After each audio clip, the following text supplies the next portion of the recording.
छोड़ता जवानी सैया कोड़ी के, दवा दे दी डॉक्टर साहेब कमजोरी के।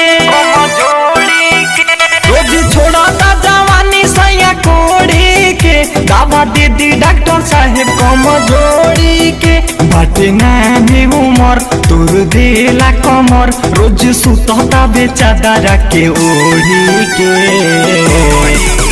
रोज छोड़ता जवानी सैया कोड़ी के, दवा दे दी डॉक्टर साहेब कमजोरी के। रोज छोड़ता जवानी सैया कोड़ी के, दवा दे दी डॉक्टर साहेब कमजोरी के।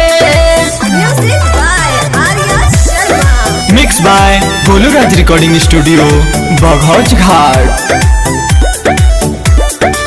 होखे न काम कोनो हर जाता जिया, राती में आके भरी आई कहरे पिया।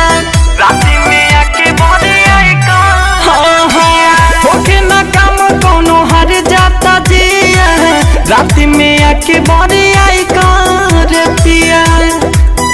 काट लेता मोरे गाल बुरा भइल बाटे हाल, रोटी खाता उठल लिया से बोरी के। रोज छोड़ता जवानी सैया कोड़ी के, दवा दे दी डॉक्टर साहेब कमजोरी के। रोज छोड़ता जवानी सैया कोड़ी के, दवा दे दी डॉक्टर साहेब कमजोरी के।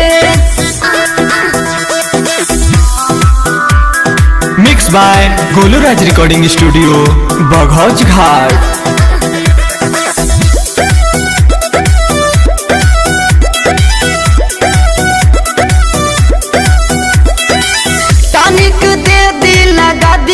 सुई मानी भतर नाही रोज रोज छुई।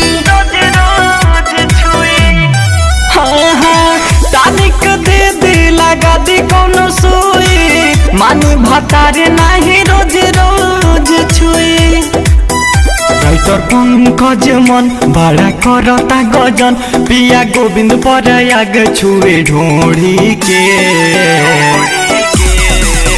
रोज छोड़ता जवानी सैया कोड़ी के, दवा दे दी डॉक्टर साहेब कमजोरी के। रोज छोड़ता जवानी सैया कोड़ी के, दवा दे दी डॉक्टर साहेब कमजोरी के।